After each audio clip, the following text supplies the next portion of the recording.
The island contains many animals of various sorts, and much water in swamps, and seeing that it offered no profit whatever, we departed and went to another island.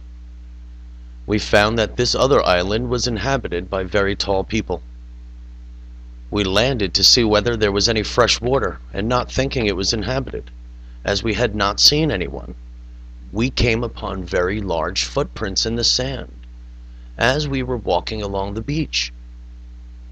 We judged it, and if that by other means of measurements were in proportion to those of their feet, they must be very tall. Going in search, we came into a road which led inland. There were 9 of us. Judging that there could not be many inhabitants, as the island was small, we walked over to see what sort of people they were. When we had gone about a league, we saw 5 huts, which appeared to be uninhabited, in a valley, and we went into them. But we only found 5 women, 2 old, and 3 children, of such a lofty stature that, for the wonder of the thing, we wanted to keep them. When they saw us, they were so frightened that they had not the power to run away. The 2 old women began to invite us with words, and to set before us many things, and took us into a hut. They were taller than a large man, who well may be as tall as Francesco Albizi, but better proportioned.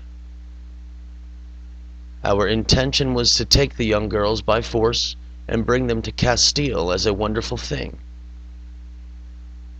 While we were forming this design, there entered the door of the hut as many as 36 men, much bigger than the women, and so well made that it was a rare thing to behold them.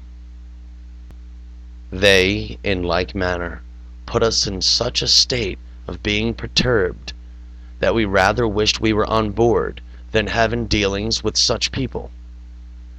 They carried very large bows and arrows, and great clubs with knobs.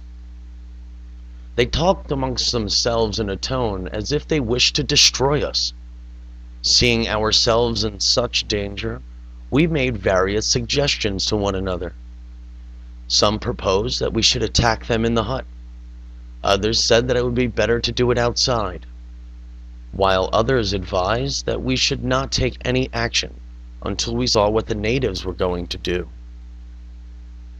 We at last agreed to go out of the hut and walk away in the direction of the ships as if nothing had happened, and this we did. Having taken our route to return to the ships, they also came along behind us at a distance of about a stone's throw, talking amongst themselves. I believe that they had not less fear of us than we of them, for sometimes we'd stop to rest, and they did so along without coming nearer. At last we came to the beach, where the boats were waiting for us. We got in, and when we were some way from shore, the natives rushed down and shot many arrows. But we had a little fear of them. We replied with 2 bombard-shots, more to frighten them to do them harm.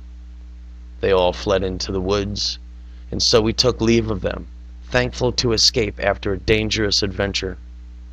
They all went naked like the others.